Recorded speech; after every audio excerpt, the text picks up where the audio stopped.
Hello, everybody. Welcome to the Dangerous Jim Show. I'm sitting here right beside the Dangerous Jim. Yes. I've known him for 60 years. Some of it's been good, some of it not so good, but I've known him for 60 years, 60 long years. He's doing great. I'm proud to be his father, and you're going to enjoy him, so keep listening. He's going to come up with a lot of interesting topics, and he's going to do a great job. So it's the Dangerous Jim Show. Don't forget it, and keep watching it. Oh, yeah. Welcome to yet another edition of the Dangerous Jim Show. I hope you guys are feeling good. Name this rock rap. Energize. You bet your ass, baby. We're here to do it to each tonight. Tonight's a swat time, a little rock and roll, a little bit here, a little bit there, a little tomorrow. We got to do it to it. We got to do it to it. It's all down on the paper. Do you hear me talking at you? Let's see what that is. Yeah. That's from Ted Nugent. Nice. Double Live Gonzo. Oh, really? Okay. Some of the greatest live albums ever. So, wow. I feel pretty good today. How do you feel? How do you feel, Timmy? Great. I love that intro. That intro's so good. Jim Show. Is that my dad? The Dad. Dangerous Jim Show. Zeke, what's my dad doing? The Dangerous He's Jim hanging out. Show. He's trying to get it right. The Dangerous Jim Show. Dad, get off the mic. Higher. Dangerous Jim Show. Now go low. Dangerous Jim Show. And lower. Dangerous Jim Show. Well, here we are. I am Jim Miller. Welcome to the Dangerous Jim Show. I'm here with my great friend, Tim Anderson. Yes. By the time you see this, you've already seen the Tim Anderson This Is Your Life episode. This is my life. How yes. did you like that episode? It's good, wasn't it? It was fun. Yeah. It was fun. Yeah. It was really good learning a lot of stuff. I learned a lot of stuff about It's you. fun. It was great. Yes, thank you. So first and foremost, let's get some of the business out of the way. If you are out there and you want to do a podcast, you can do it right here. You can use the same stuff. You can have Zeke if you want Zeke as a producer. Zeke, are you willing to produce other people just besides Tim and I? Absolutely. So you can have Zeke as a producer. I don't know if that's good or bad. And of course, you can use all this stuff. So right here at URock2, if you want to do your own podcast, you can do it, right? Send me an email to askdangerousjim@gmail.com. Yes. How do you feel about what do you think about these surroundings? I love this. I love the surroundings of this. I think it's actually a really great setup. And the cool thing is the white backgrounds. You can change it out to whatever you want. That's a really good thing. Yeah. You know, the drape. So it's like, we have this setup here. You have the setup here, but you can completely change it out. Super duper easy. Yeah, any topic too. Any topic you have. It doesn't have to be. Obviously, it doesn't have to be music. It can be anything. If you know about science, what else do you know about besides music, Tim? Star Wars. Star Wars. If you want to do a Star Wars podcast, you can do it right here at URock2. Send me an email to askdangerousjim@gmail.com. So thank you for being here. Thank you. I'm going to call some people right away. All right. Now, I promised my friend Jamie White-Minnick that I would call people on the phone. So let's just see if I know how to call someone. Let's see if it works. And if you're watching out there, we need a sponsor. So let me see if I can find someone to call that will maybe sponsor our show. Zeke, I'm making a phone call. Be ready to bleep something out. I'm calling Mike Gaines from the Cassette Junkies. Let's see if we can. He owns a coffee company. Coffee guy. He owns a coffee company. Let me know if we have him on the line, Zeke, and we'll see what happens. Hello. Hello, Mike Gaines. Hey, what's up, Jim? It's me, Jim Miller from the Dangerous Jim Show. I am here with my friend Tim Anderson, formerly of the Naked Karate Girls, now with the Whammies. Oh, nice. Hey, Mike, how you How's doing? it going? Good. So, Mike, if you guys don't know, let's put Mike owns a company called Laturza Coffee. You're the owner, right, Mike? Or one of them? I'm the manager. He's the manager. My brother's owner. David Gaines. David Gaines, Yep. yeah. And what people don't know is I actually went to Belize with Mike Gaines and played some concerts in Belize with Mike Gaines and David Seriously? Gaines. And Mike Oakley on the guitar. Oh, wow. Yeah. Yeah, that was good. That was a good band. So, that was a blast. Mike, dude. the reason we're calling cool. you is, and I know we're just calling you out of the blue, but however, we need a sponsor for the show. Will Laturza Coffee will you sponsor us? All we ask for is 1 pound of coffee that we can drink. Yeah, for sure, dude. Okay. You know it. Now that's Laturza Coffee. See, look at that, Zeke. See how easy it is? Bingo. Yeah. When you put them on the spot, they'll do anything. Well, so far, you're our only sponsors. You backed me into a corner, Jim. So do I have a choice? No. There's one. Yeah, you sound like a real jerk if you said no on the live podcast. Yeah. That's how you do it, right? Maybe we'll just get sponsors the whole time. So, Mike, thank you. There you go. Mike's in the Cassette Junkies. Let's put his website down here. And what's the Laturza Coffee website? Laterzacoffee.com. LATERZA.com. Let's put the Cassette Junkies. Laterza Coffee. With coffee. Oh, shit. Sorry. Yeah. LaterzaCoffee.com. So what we'll do is we'll consider you our first sponsor. Every time we come here, we'll make some Laterza coffee. Tim and I will enjoy that. And we'll talk about Laterza Coffee and your location there in the Brentwood Bowl on Winton Road. Okay. Every chance we get, and everybody get out there and see the Cassette Junkies too. We'll put the Cassette Junkies down on your website. Yeah, you guys have a pretty big schedule coming up, don't you? Yeah, we got a lot of shows. I feel like, we kind of get in that rut every year where we're like, do we have enough shows? And then we start saying yes to things, and all of a sudden we're like, oh shoot, we're like 40 shows deep. Maybe we should slow down a little bit. So, I got it, man. Yeah, well, you keep going. I'm super proud of you. I know we've known each other for a long time. We love your band. Thanks for being our first sponsor. All we need is a pound of coffee, coarsely ground coffee, and we'll make it right here at U-Rock 2 Studios. So thanks for taking my call. I appreciate it. Welcome. You got it, Jim. Welcome to the sponsorship team. For sure, man. Right. Thanks for calling. See you, buddy. Thanks. Bye-bye. See you.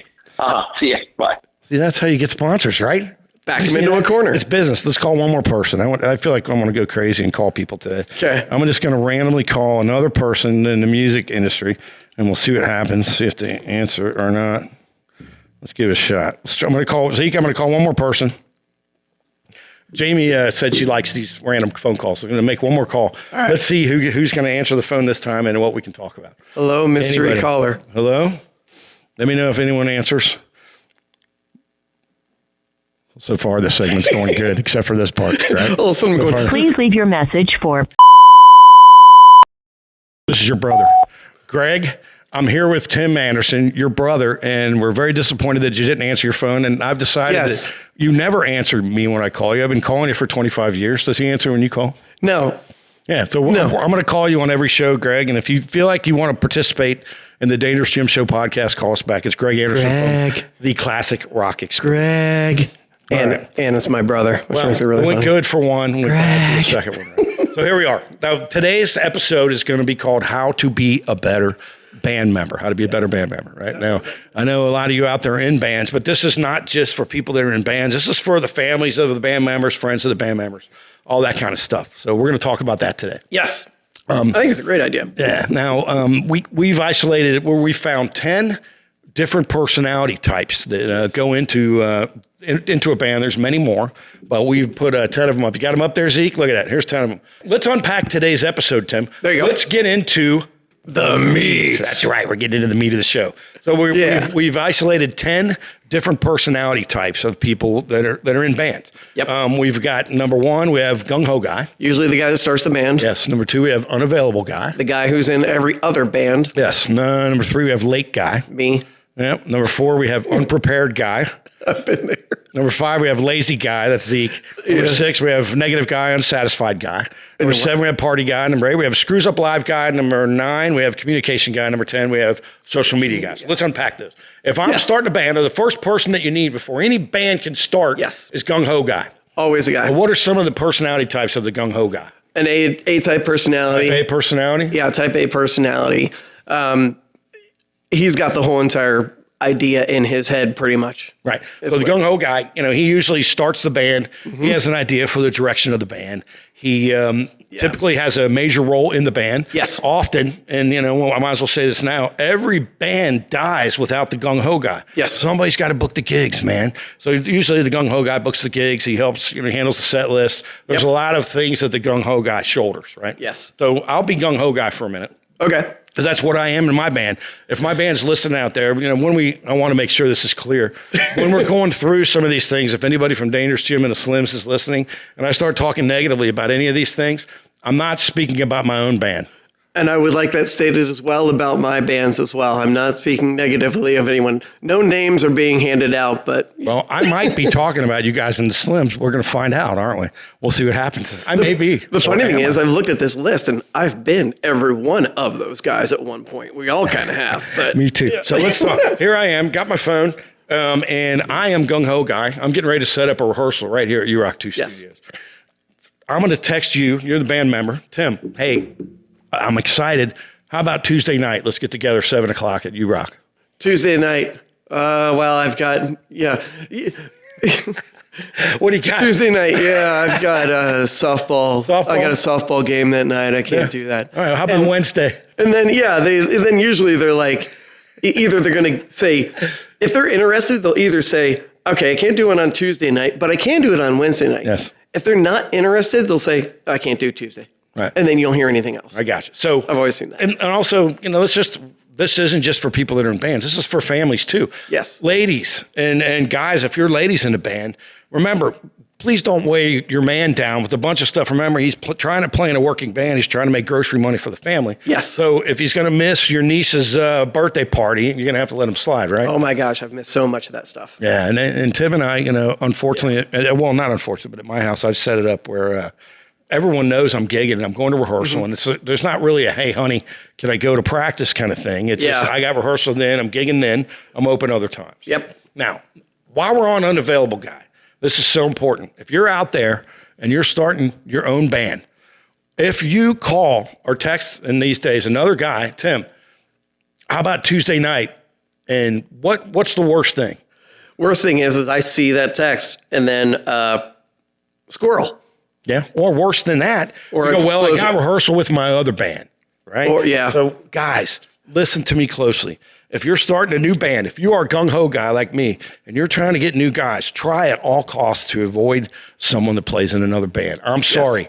Because remember, say you play in another band, right? There's another gung-ho guy that's not here right now that is trying to make your band work a lot. It very rarely works when you're guys, if as gung-ho guy, you want your band to rise to the next level, it's never going to work if you got guys that play in other bands. Never going to work. You usually need a guy that can commit to your band.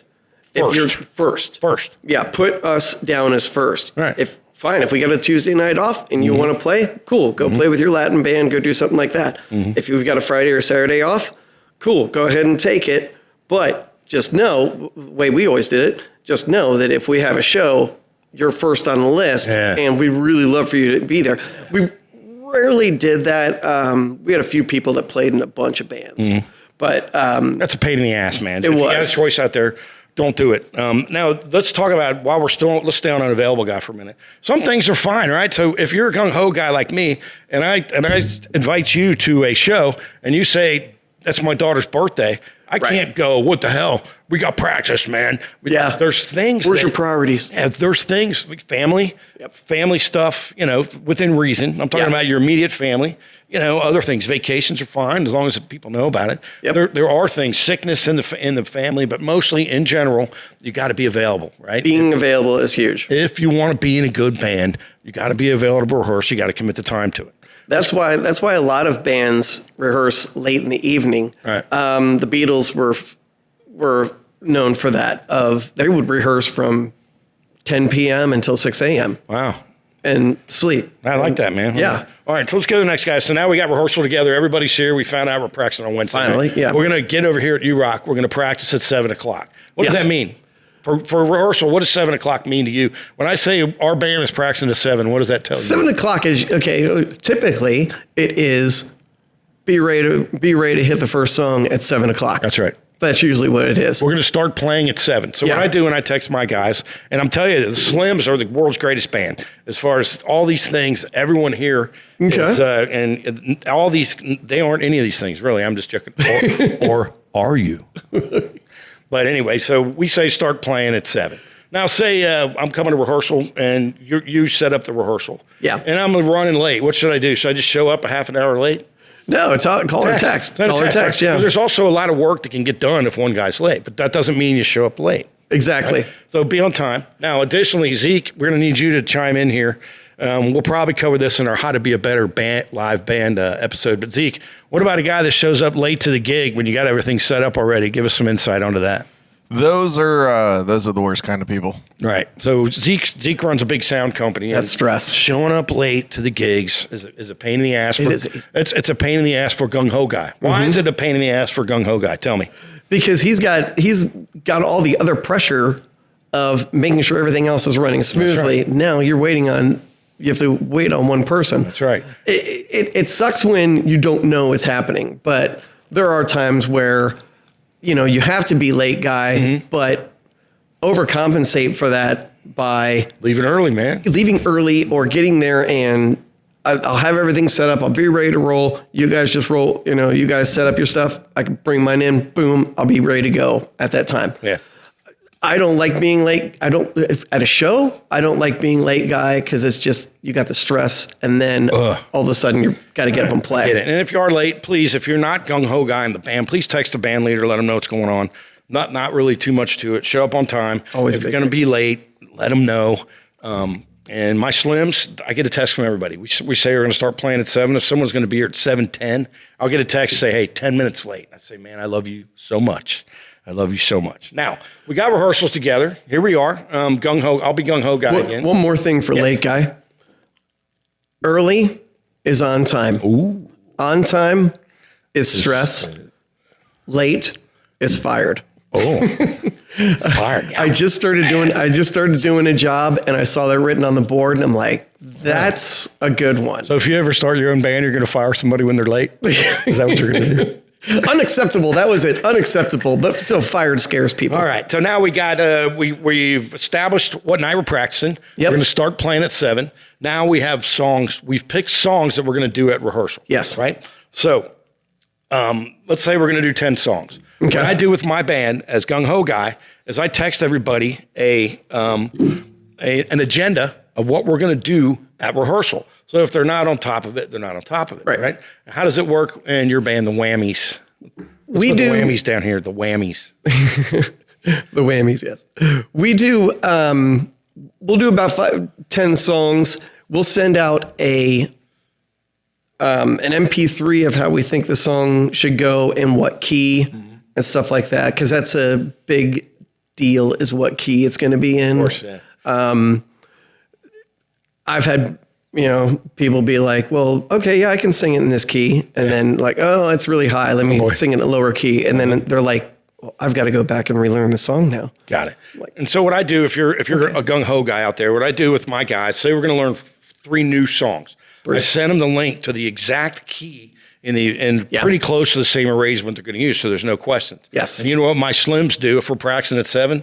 They're all sitting back there about 10 till, and at 7 o'clock we launch into that first song in that key and basically in that arrangement. It doesn't take too long. So usually it's, if you're going to be there at 7 o'clock for band practice, that usually means get there at 6:30. Damn right. 6:30 because you got a bunch of stuff set up, make sure levels are right, and then you can run right at 7 o'clock. Yeah. That's usually what So we do. unprepared guy is who we're talking about, who shows up and he doesn't know the material. So what's the old saying? Practice at home, rehearse with your band. Now, say we got 5 songs we're going to play. Yeah. And you're the guitar player in the band, and everyone knows the expectation is that we're gonna learn these 5 songs. Yep. Now, if we're practicing on Sunday, on Saturday, if you get busy and you're not ready for all 5 songs, what is the professional thing to do? Let them know which ones you are. Tell everybody in advance, because most people are cramming. We don't do things. I don't learn a song on Wednesday when I got to play it Sunday. I learn it Sunday morning. So if you're not ready, let everybody know. Yep. Right? Now, additionally, as far as being prepared for rehearsal, let's talk about this. How can gung-ho guy make somebody be unprepared? If I'm the band leader and you're coming in, how can I sabotage your preparation? By giving, we're going to do these 10 songs. And by the way, we're going to do these other 5. Too many songs. Too many. 10's too many. So if you're learning songs and you're the gung-ho guy, usually you're all excited. Here's 10 songs. Be ready for all these. But people have lives. You got lives, and especially if it's a complicated song. So gung-ho guy, who's the number one guy in the band, can cause people to be unprepared by picking too many songs to be prepared for. Right? Yes. It can cause that stuff, right? And that you can also, by giving people too many songs, you know what else you can do? You can create unavailable guy, because now he's like, shit, dude, I don't have time for 10 songs. You know what? I got Dart League.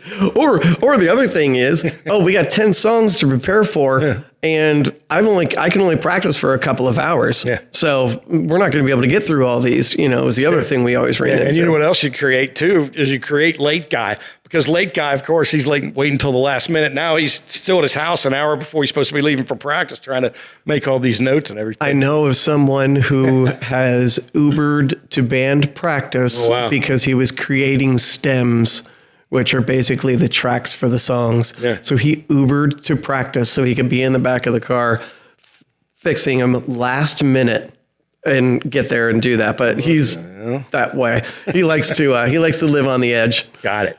So, be prepared. Most band guys are prepared, and everybody understands this. But if you're not ready, and your band leaders pick certain songs, let everybody know in advance, so then nobody has to learn them. Exactly. And then what else can I do? Say you're not ready. What's the worst thing I can do if I'm trying to keep my band ready for a long? If you text me Saturday and you say I only got time for 4 songs, what's the worst thing that I, as gung ho guy, can do?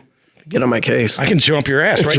What we're trying to do is we're trying to keep a band together for a long time. Yes. So if you're a gung-ho guy, don't ride the guy's ass if he's not ready every now and then. It's okay. There's still plenty of stuff you can work on with songs you already know. Exactly. I know you asked for 10 songs to be done. I'm good with these 5. Yeah.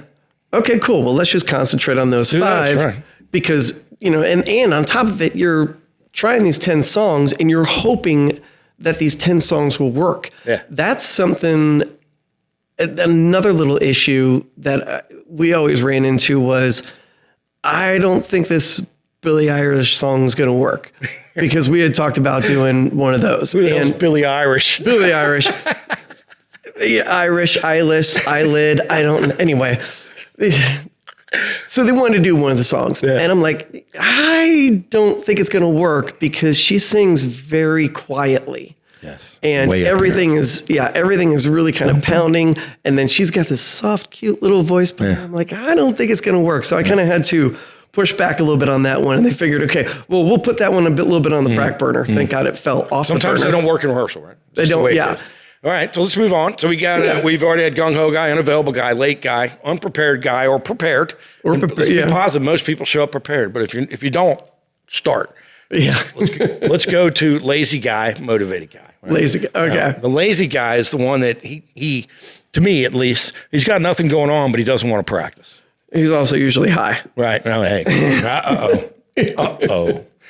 So the lazy guy doesn't want to practice. Lazy guy, yeah. Right. So he doesn't want to rerehearse for that reason. Now, and he's also excited to get out of the house because he gets to hang with his bros. Oh. And there's that guy. Man, can we just... But here's the thing. A lot of times, say there's 8 guys in the band, right? That's a lot. The drummer, and I'm not talking about my drummer, or am I?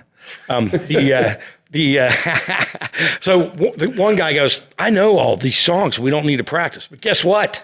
There's no I in band. Yeah. You might need to practice for someone else. So if you don't want to go to rehearsal, remember that there's nothing wrong with rehearsal, but secondarily, maybe someone else needs to practice. Yes. I personally, as a singer, I like to sing the songs a lot. If we haven't played for a few weeks, I just like to practice. Yep. So sometimes there can be, a guy that doesn't want to do it.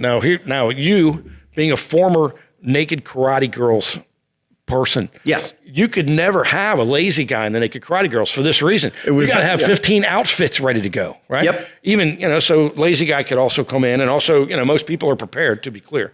But lazy guy can come in and say, hey guys, this time we need a black shirt. Right. You need a plain black t-shirt. You need a black sports coat for this gig. Yeah. Some people, they got a blue shirt, and they're, so some people don't want to dress up. But in your case, with the 15 or so years you were in the Naked Karate Girls, that was a big thing for us. A big undertaking. Like just wearing these. I'm going to try these. Yeah. Tim brought some stuff. Now, I was cleaning out my closet. Did you actually play a gig wearing these things? Those ones are a little bit hard. Mm-hmm. Those are a little bit hard. Yeah. Let me see. But I've got these. Wow. Let me see these things. All right. Behind the scenes with Tim. There you go. Put those. I'm going to try. Put those on. Okay. Yeah. Let me see these.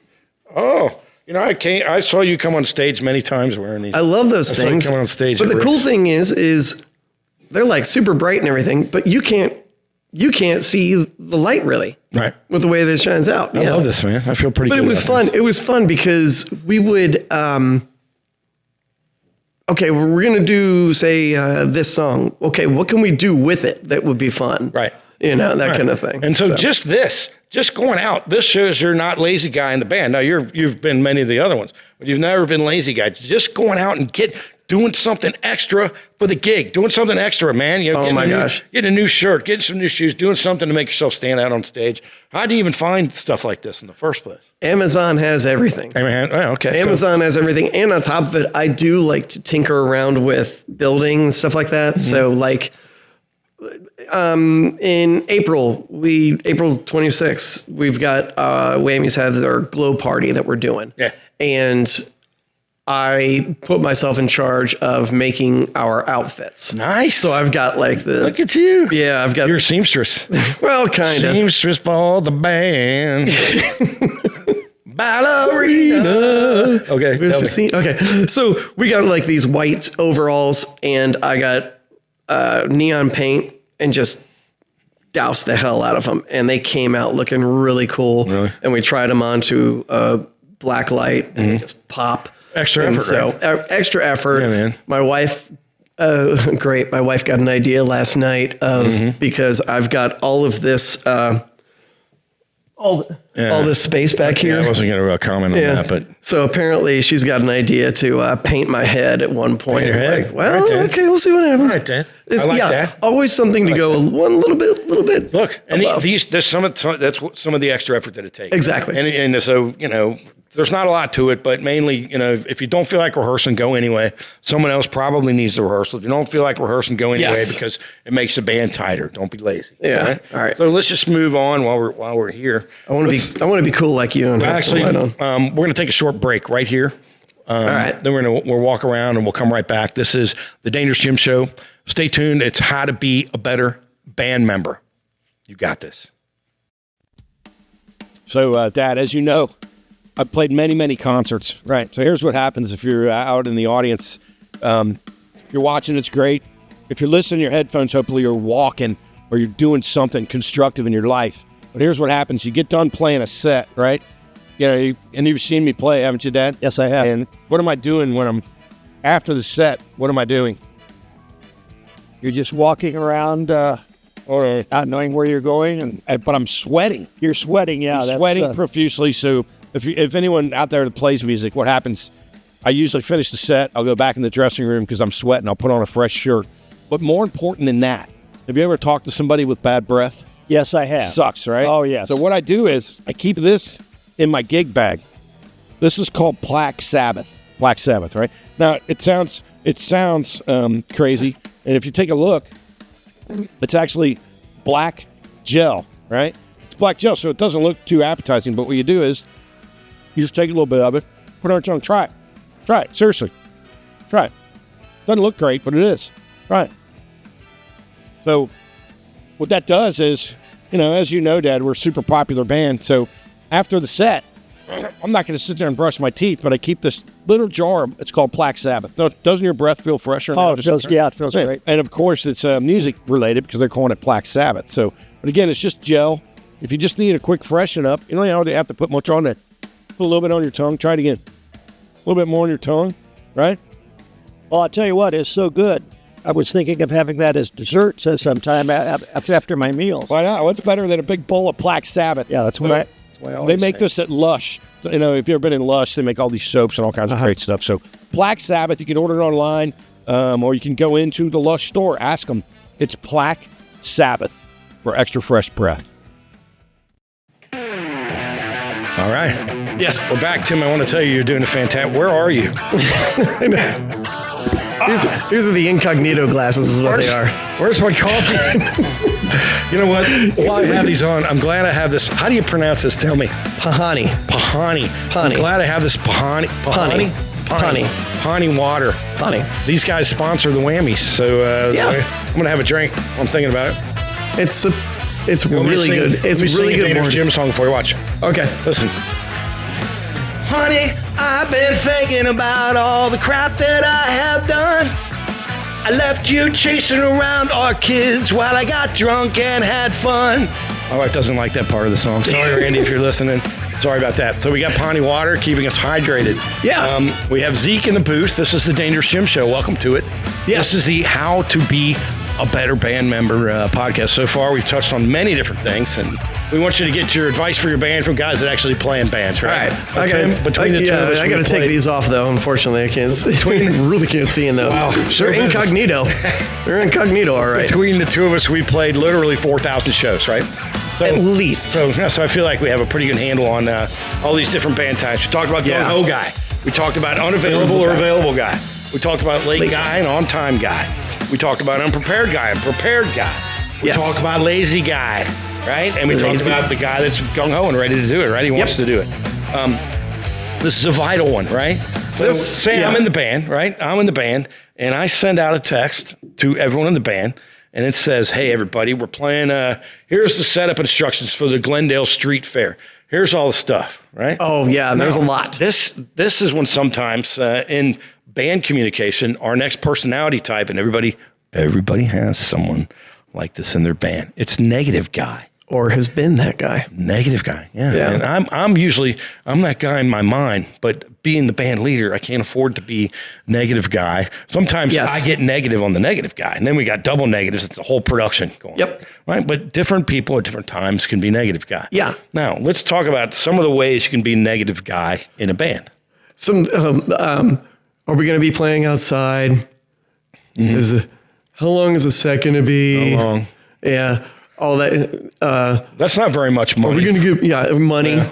That's another big one. Are we getting paid? fed? Are we getting fed? Yeah, we should have a whole new personality type. He always wants the free shit guy. Free shit guy. Yeah, free shit guy. We don't have that one. Oh, we're getting fed. So, but here's another way. Yeah. Here's a few things where, like, this doesn't happen in my band anymore, at least not within my earshot. But what I don't want is we go, let's rehearse this song. And so one guy goes, oh, fuck, I hate this song. Yeah, I hate this artist. It doesn't work. I hate this song. I hate this artist. Yeah. Yeah. So, these are the songs. I mean, it'd be great if every song that we could play was our favorite, but this is a business. It's the music business, right? It's a business. Yes. Sometimes you play songs you don't like. That's just the way it goes. Now, keep in mind that someone else in the band actually likes it, right? Right. We don't pick songs that everyone hates. Do you? Does the Whammies play any songs that everyone hates? No, because if everyone hated it, we usually drop it because nobody's got the willpower to keep doing the song that you don't like to begin with. That's what makes that's part of the thing that makes Negative Guy is what makes Negative Guy is that he's in a band that he thought was going to go one way, and then all of a sudden it starts going another way. So he starts getting negative. Like, I thought we were going to do all these rock songs. Now all of a sudden we're doing these pop and, No, there's some validity to that. But the other way, if you're out there, please remember, if you're lucky enough to have a guy that's booking the gigs and he's helping play the shows, try to be as positive as you can. Because remember, that guy's doing more work than anyone else. Yes. Another way that we could be a negative guy is if me and you, or say you're the keyboard player, I'm the guitar player, and we are in turn talking negatively about the situation in the band. Yes. Right? I'm a sober member. I'm a sober person, right? Yep. I have a sponsor. And my sponsor, here's what he does, right? There's a place, I'm not going to mention the name of the place, but it's like a clubhouse where all recovering people go. And if I were to say to my sponsor, Tim Anderson's a piece of shit. He did this, he did that. If John, my sponsor, had your phone number, he'd go, hey, Jim's here. He has some issues with you. Or you want to talk to him? So, the negative guy can really bring down the band, right? Negative guy can, he spreads like wildfire. He can spread like wildfire. And that's what brings bands down more than anything else.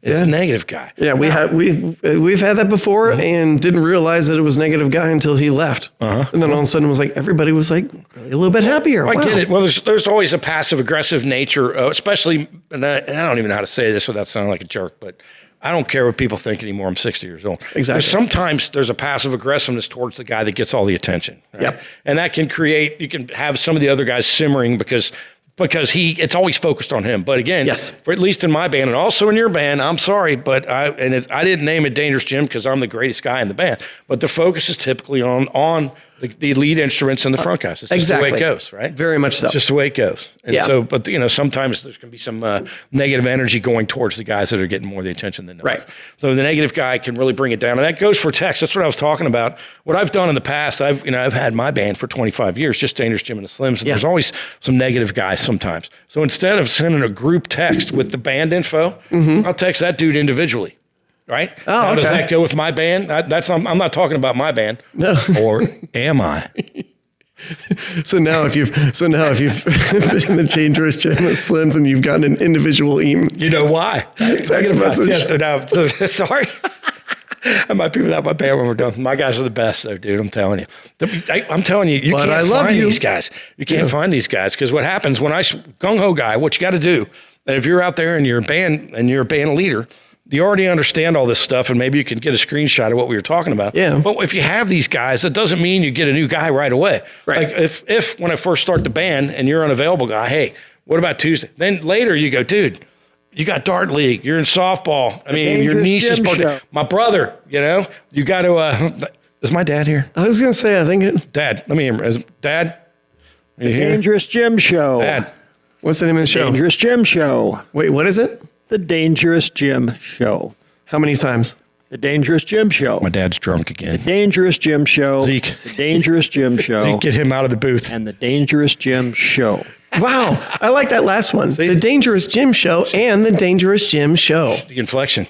The Dangerous Jim and the Dangerous Jim Show. All right. So we've touched on 7 personality types. If you're negative, stop it. If you're negative, 6. Don't do it on the text. 6, sorry. If you're negative, don't talk around. Be positive. So many people would like to be in a working band. If you're in one, be in it, be happy, get up there on the stage, play the gigs. If you don't want to do that, don't be in the band, right? Negative. And additionally, and I'll say one more thing because I have a lot of thoughts about this. Negative guy also doesn't like the gigs. Be like, why are we playing here? Yeah. Why are we doing that? Now, that's cool. Let's say you're a negative guy. Let's say, here, let's do a little role play. Yeah. I'm going to be gung-ho guy. Say, hey, we're playing at ABC Bar. ABC Bar, right. You tell me. Oh, great! That's an outside bar, isn't it? No, we get to play straight to the bar staff, don't we? Yeah. And so what I think in my mind is gung-ho guy, when you say that, I think, well, what gigs you got? Yeah, right? what gigs have you got? We'll play where you, why don't you book a gig, right? We could do that, right? I got an idea, negative guy. How about I be the lead singer of the band and you book the gig? Let's do that, right? And you always have to, that was something that I learned pretty quick was even though you're playing a martini bar on a Thursday night and there are 5 people in the bar, but the thing is you play as if there are 500 people in the bar. Mm-hmm. And the funny thing is we did that show in Columbus in a martini bar. Right. There was maybe 5 people there. Yeah. We got 3 weddings out of that show. Right. 2 from one couple and then 1 from another couple. Yeah. But I mean, we did that wedding and then somebody saw us at that wedding was like, oh my gosh, we would love for you. Every single time. Gigs, that's why you got to rehearse. Gigs. And sometimes people say to me about live performance, they say, man, he's too enthusiastic. He's always, but I never let the energy drop. If there's only 2 people out there, I still play like I'm playing in Riverfront Coliseum. Exactly. That's just how I've always done it because you never know. And also you're practicing for when you got bigger shows, right? Your vibe. You're getting ready. You're getting ready for your close-up. You may be playing for 3 people in Northern Kentucky, but next show could be a big show at River's Edge in Hamilton for 5,000. You got to get your stage moves tight. Your vibe on stage will depict how the crowd interacts with you. And I also think as gung-ho guy that if I can't let the gig die because I got to set a good example for the other 7 guys in my band. I'm not going to let it die. I am not going to let that gig die. I've never let a gig die in my life. And if you don't play in a band, what that means is there's no energy. You don't talk in between songs. You let it die. The room's quiet and you let it be quiet. I do not let it be quiet. I try to throw love and light out into, even if it's the bartenders. How do you know that bartender's not going to leave there and become a band booker at another bar the very next week? Exactly. Anything could happen. Yep. And also, finally, as a professional musician for 42 years, you being behind me a little bit, 30-something. 30-something, yeah. I owe it to myself to play every single gig as hard as I can. I owe it to myself to be the performer that I think I can be. Now, jury's out on whether I'm any good at it or not. But for me, I owe it to myself to give it my all the whole gig. Right. Well, we got another guy coming up. Let me hear some. Give me some music, Zeke. Oh no. Hey, Casey. Oh, please don't, Casey, if you're out there, please don't sue me for using your music right here. You may get an email that the Dangerous Jim Show is using Couple Skate. If you do, please approve it.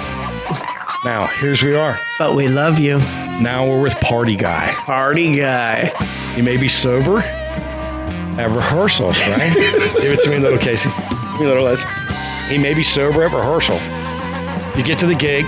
The drummer's there, and then the bass player, whoever's there, he's there 2 hours before the gig. He's sitting at the bar. Sitting at the bar drinking, Yeah, that's trouble, right? Oh, yeah. That's trouble. Usually the drinker or the guy who likes to get high and stuff like that.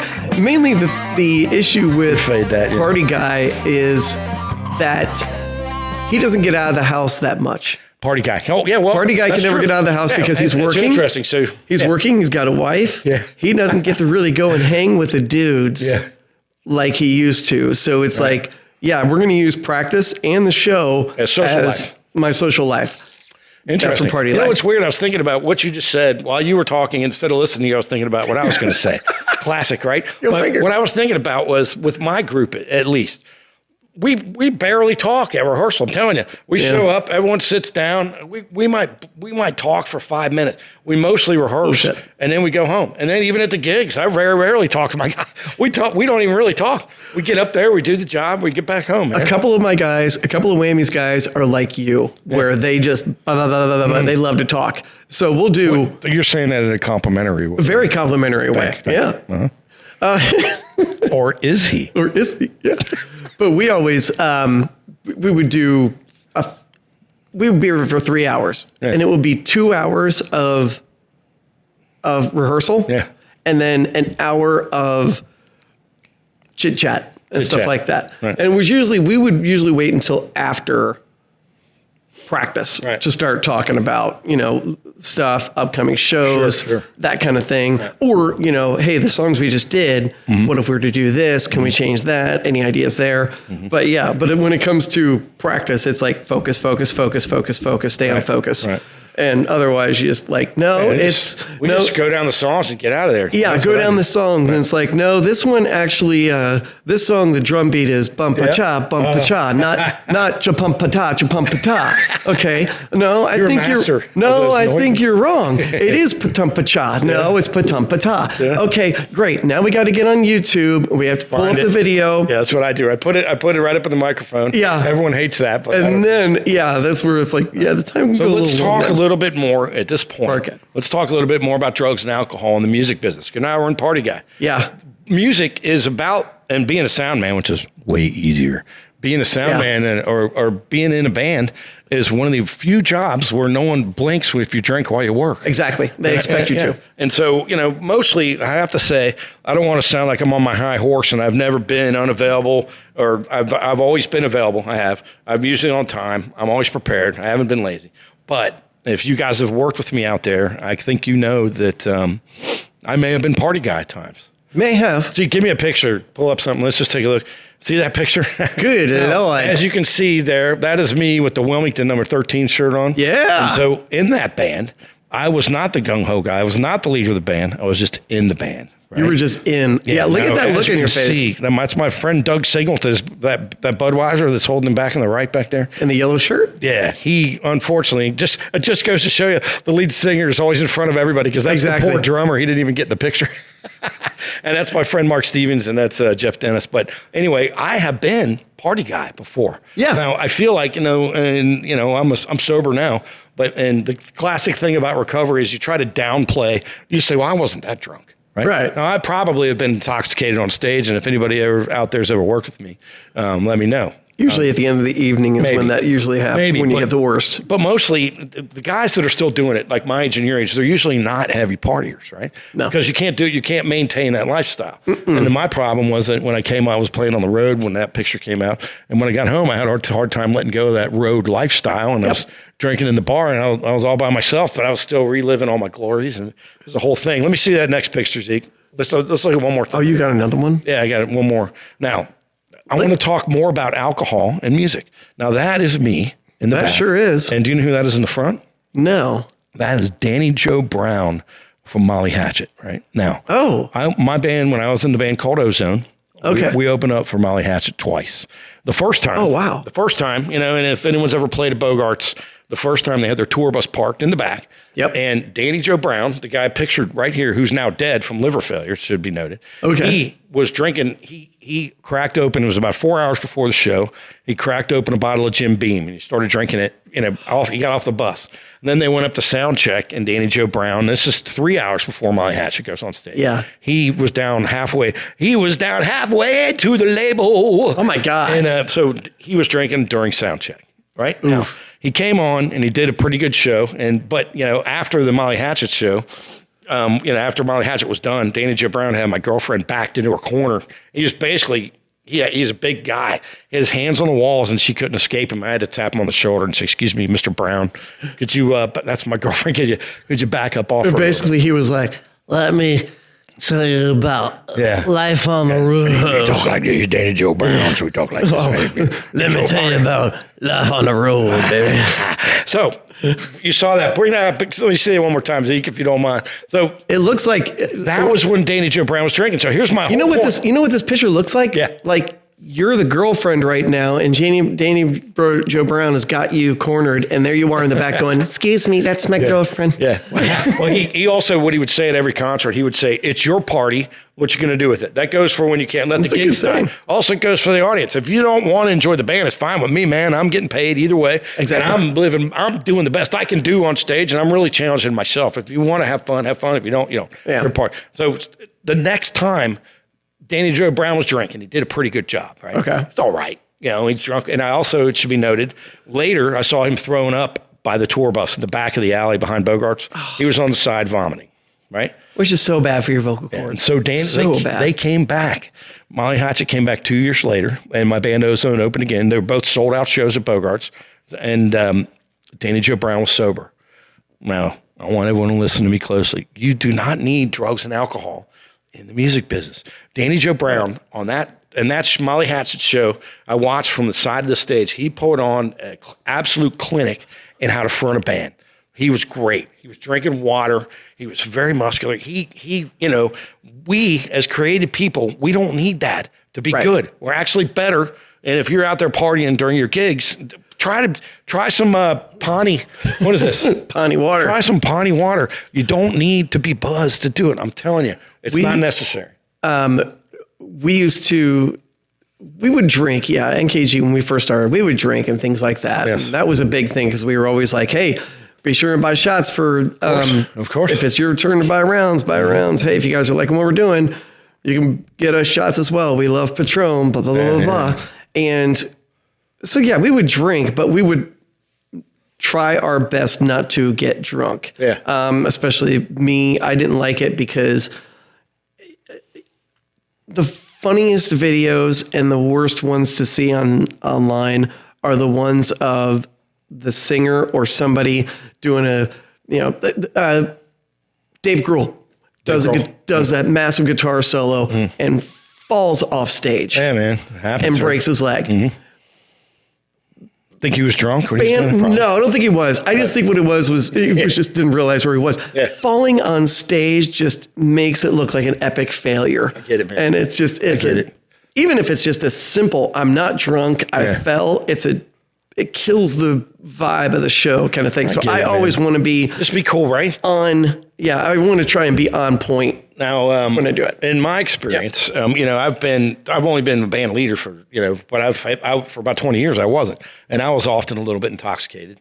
But you don't need to be buzzed to play music, right? I'm telling you, it's like making sweet love to your lady. You don't need 5 shots, or you don't need 5 shots of whiskey to make love to your lovely wife, right? Exactly.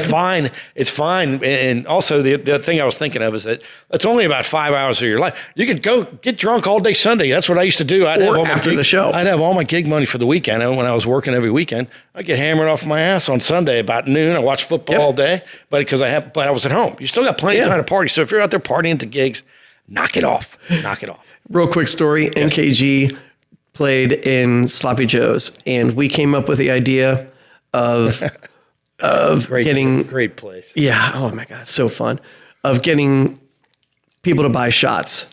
We were like, we are going to play La Bamba until somebody gets shots here. I've seen that on video. And it's just, it's funny. It's a great idea. Yeah. And we get a tray of shots. One night we did it. There were 3 people that went to the bar and got 4 shots and brought them up to stage. Meanwhile, there was another 2 there's a lot of liquor up there, huh? We each had 5 shots in front of us, and it was just like, I was like kind of upset because I I'm like, man. I can't. Wow, that's a lot. Can't really Me being a sober non-drinker nowadays, people will hand me shots, and mostly, nowadays I just go, you know what, I don't even want it. Yeah. But when I first stopped drinking, I would sit on the side of the stage and tip it over. And now I'm like, screw it, I don't drink, man. I don't want that. Give it to either one of these guys. Hand off to somebody else. Thank you. My philosophy, being gung ho guy or the band leader of the band with my guys, is I don't care if you drink, it's fine, right? But make sure if you walk on stage with a heroin needle hanging out of your arm, I really don't care as long as you can play the songs. So once you start turning party guy into our next guy. Now our next guy would be Screws Up Live guy. Screws Up Live. Yes. Guy. So if you become party guy and then you're now into Screws Up Live guy who's making mistakes on stage, that's a huge problem. Oh my gosh, yeah. Right? So we always, me personally with Screws Up Live guy was I can sit here and go over Journey song, when the lights go down in the city and the thing. Okay, cool. But when you stand up and sing, it's different. It's different on your body. I get it. And I learned that one pretty quick. Like, oh yeah, I can drive around all day and listen to these songs and get it down that way. Right. And then I would get up and sing it, and it's like, oh, I can't do. It's like, why can't I do this all of a sudden? Same thing with guitar. I've seen that with guitar of playing acoustic, and I'm sitting. I can see where my fingers are and do all that stuff. Right. As soon as you stand up. And you have to start playing, it's a whole different thing. And I started realizing, like, wow, I really need to be prepared. I got it. Live. It's so funny because when I stay in a lot of hotels, and I when I look back, they usually have full length mirrors, and I'll sit on the bed and I'll look at myself naked. And when I'm sitting down, I don't like what I see, but when I stand up, I feel like I look better. Yeah, and I don't even know why I brought that up. You can suck it in. I feel better when I do that. So there's other reasons, and what I'm talking about now is the guy that makes mistakes during the gigs. Now, look, I've made many. Being a singer, man, I never know. I blow the lyrics. Your brother is the classic. Oh my gosh. Greg Anderson from the Classic Rock Experiences, the classic guy, never knows the lyrics. But it's all right. Yeah, I've learned from that. He just recently did a show. Sorry to throw you under the bus, but wing. He just recently did a show here in town, and I got to go and see him. Yes. And his lyric cheat sheet was gone. Oh boy, he didn't have it. Oh, so he was like, "Okay, start winging it." It's a trial by fire. I've botched the lyrics thousands of times. I've never had a fan come up and say, "You know what? You missed it." As long as you botch the lyrics. And you give that look like, yep, that's what the lyrics are. Who cares? Something about a banana with a side of That's right. Yeah. So here's the other part about this. So you got a guy in the band, you're rehearsing here, right? And you got a guy who makes mistakes. Now everyone makes them, but sometimes there's certain guys in the band it could be the guy that never wants to rehearse that may make mistakes. Now it's going to happen. Now the other reason that someone could be making mistakes is a lack of rehearsal in between. So you got to be available guy. You got to be available guy to rehearse, so we don't have the train wrecks. My band, when we don't rehearse, we'll make 4 or 5 mistakes that we typically wouldn't make because we haven't been practicing, right? So another one that we ran into that was Screws Up Live guy is not used to playing in front of people. Oh. Yeah. Yes. You start getting in your own head that, oh my gosh, we're down at the Red Stadium and I've got 3,000, 4,000 people staring at me right now, watching me do everything. And then that's what you're thinking the whole time. And you start messing stuff up. Well, my little girl, we were headlining the EBN Fireworks a little while ago. It's been a few years. And my little girl, I was on the side of the stage, 10,000 people. We're getting ready to play on the Kentucky Summer. My little girl said, "Daddy, are you nervous?"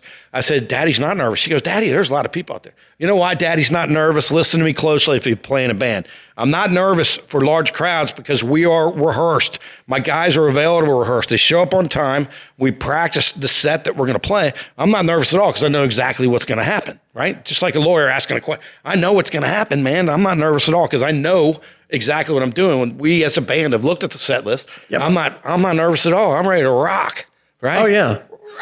I'm ready to rock, man. Right. So let's keep going. You got to rehearse. You got to show up. If you make mistakes, it's okay, but make sure as the band leader, I can't jump your ass for making a mistake every time, but maybe I can mention on the side, maybe we should go over it. If it's continuous mistake. Continuous mistake. Right. And everyone knows the guys that I play with and the guys that you play with, I don't need to point out to them when they make a mistake.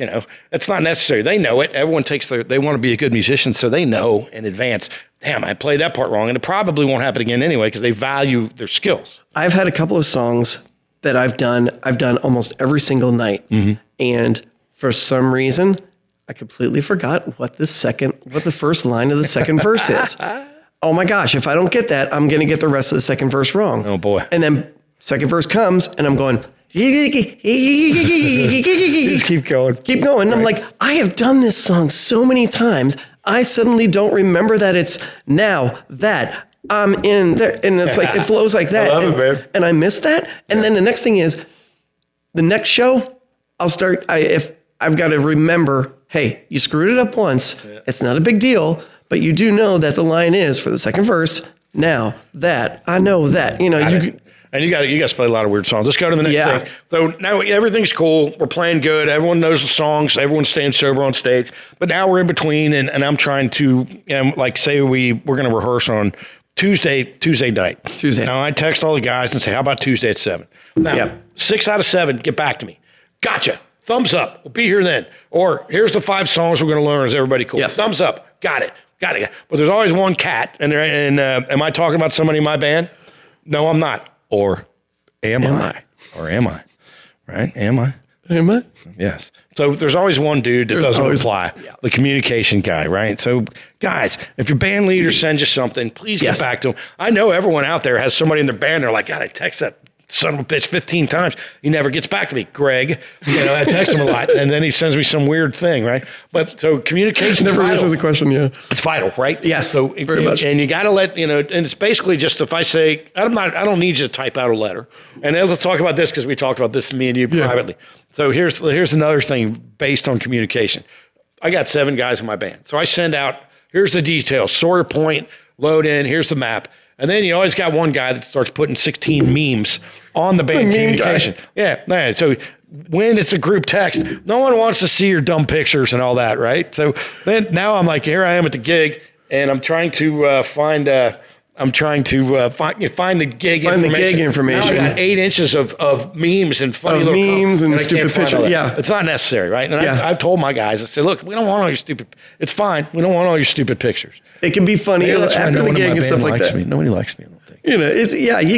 You can.